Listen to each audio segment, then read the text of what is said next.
Hi friends, welcome back to 5 Minute Modern. My name is Cindy, and today we're discussing a true maverick of photography, William Eggleston. Born in 1939 in Memphis, Eggleston is known as a quirky individualist, both as a person and as an artist. In 1967, Eggleston left Memphis for New York with a box of slides, and not long after arriving, he befriended fellow photographers Diane Arbus, Lee Friedlander, and Gary Winogrand.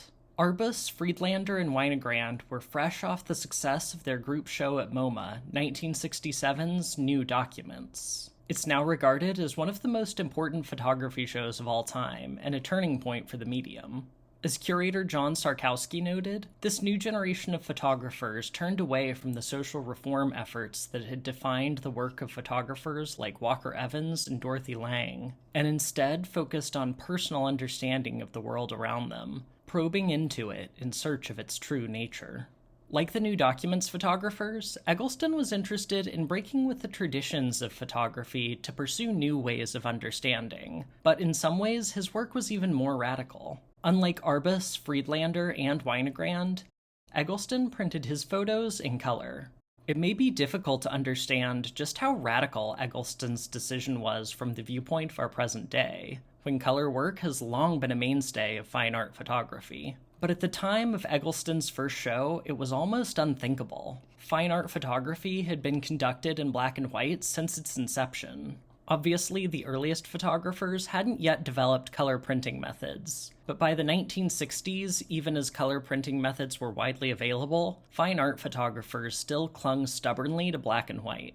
Color photography was seen as the domain of advertising, something too lowbrow or common for the high ambitions of the fine art photographer. Moreover, color was seen as an alteration in a medium that prided itself on capturing unaltered truths. In his famous book on photography, Camera Lucida, Roland Barthes argues that color is a mere cosmetic coating applied to the true black and white photograph, likening it to the heavy makeup applied to make corpses viewable.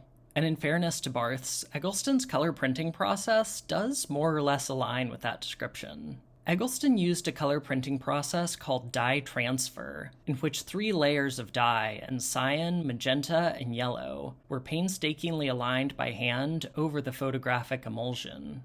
The process allows for immense control over the color balance, as is plainly evident in the photos.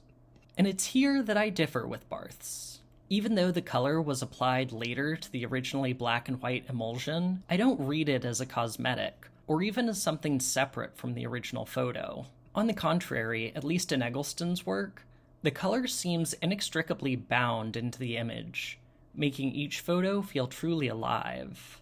As critic Rebecca Bengal notes, Eggleston's choice of subject matter aligned with his decision to print in color as well. Eggleston captured everyday subjects, treating the common images of his life in Memphis as high art.